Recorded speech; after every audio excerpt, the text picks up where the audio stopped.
What's in my tool bag? Well, today I'm going to answer that.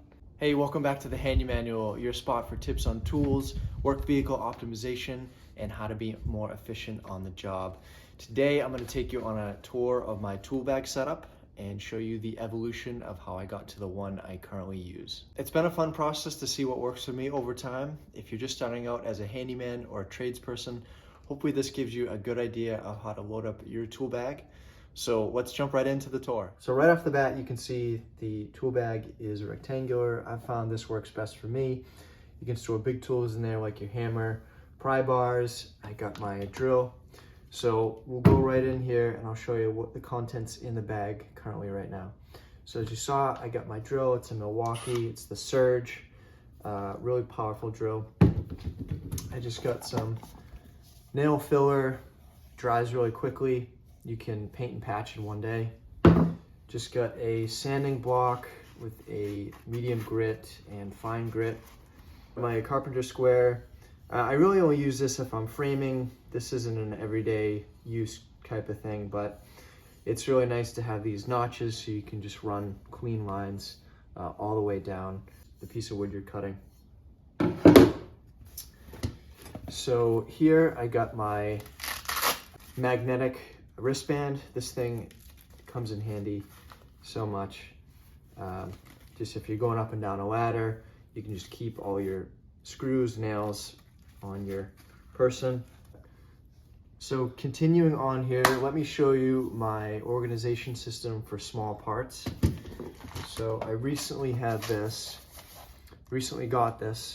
and this has been pretty good. Let me show you what I got here.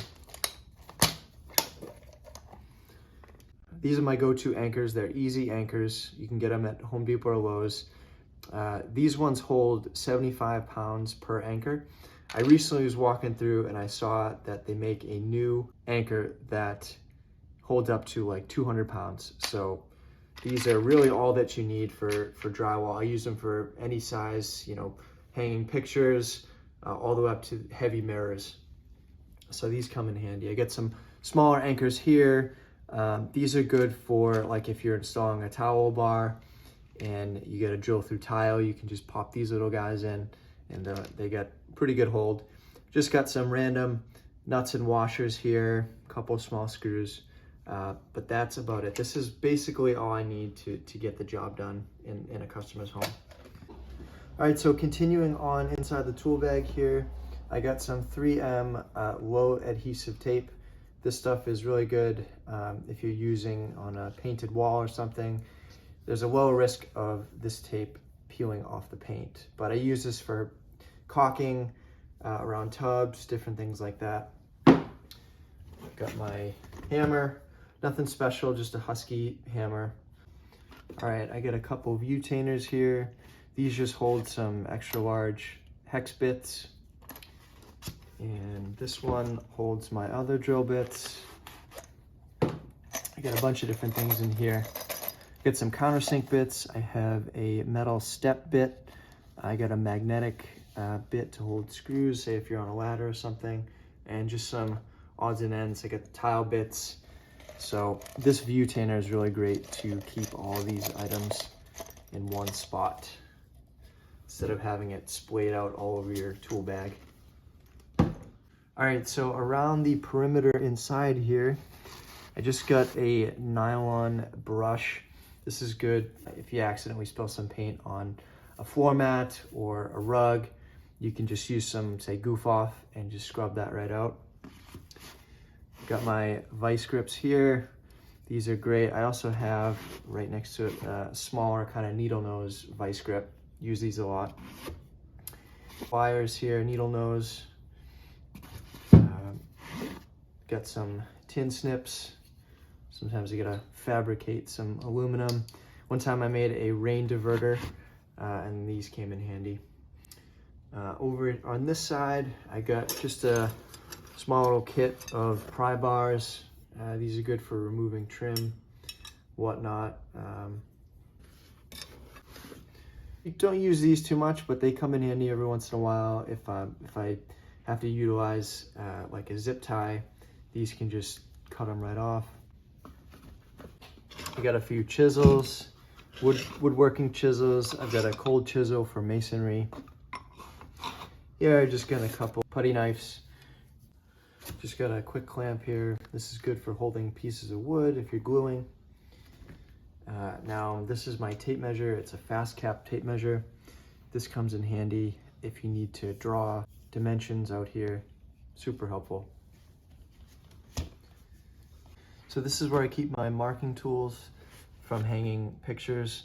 Just got a torpedo level. Got my stud finder.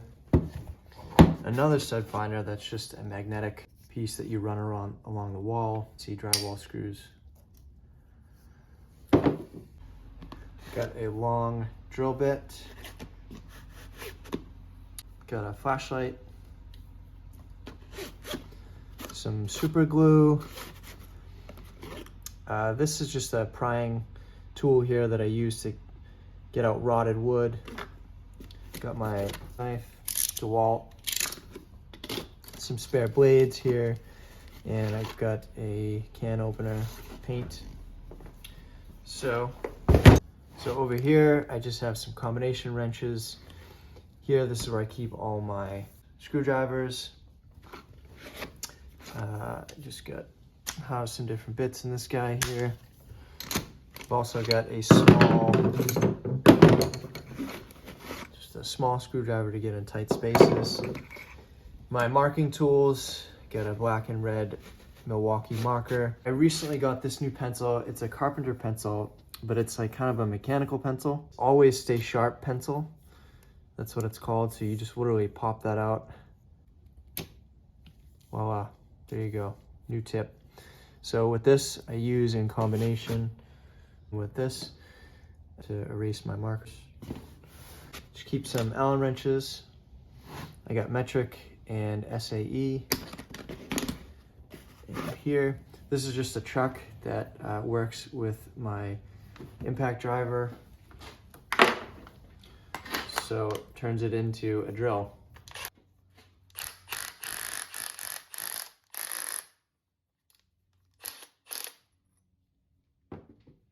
So on the sides, I just got my drill bits, keep some extra drill bits here. It's a little messy, gotta clean that up. And on the other side, keep some drill bits, basic Milwaukee. I like the hex style bit, being able to just pop these quick in my impact driver like that instead of carrying around a separate drill. Just makes things easier. Unless I'm screwing in a bunch of screws, and then in that case, I'll have a second drill handy while I've got my driver in this one. So I've been through a lot of different style bags, tool buckets, things like that. And I found that this tool bag works great. I love the shape of it, low profile. It fits in the van nicely, and it just works for me. Like I said, inside you could fit longer tools like a hammer and you know, pry bars, things like that. It's kind of a catch-all in there, and then I can clean it out, say, every other week. But it works well with this handle. It's got a bunch of different size pockets to fit everything. I've been through a few different systems. I had a big tool bag that was circular, but it's kind of an awkward shape to carry around. Once I had a tool bucket, and man, I filled that thing to the brim. It was super heavy, probably 50, 60 pounds. I'd carry that everywhere on my job. I'll show you a picture of it here. You can see it's just a 5-gallon bucket, and I put this piece of wood on the bottom and I installed casters on it so that I could literally walk it to the job site.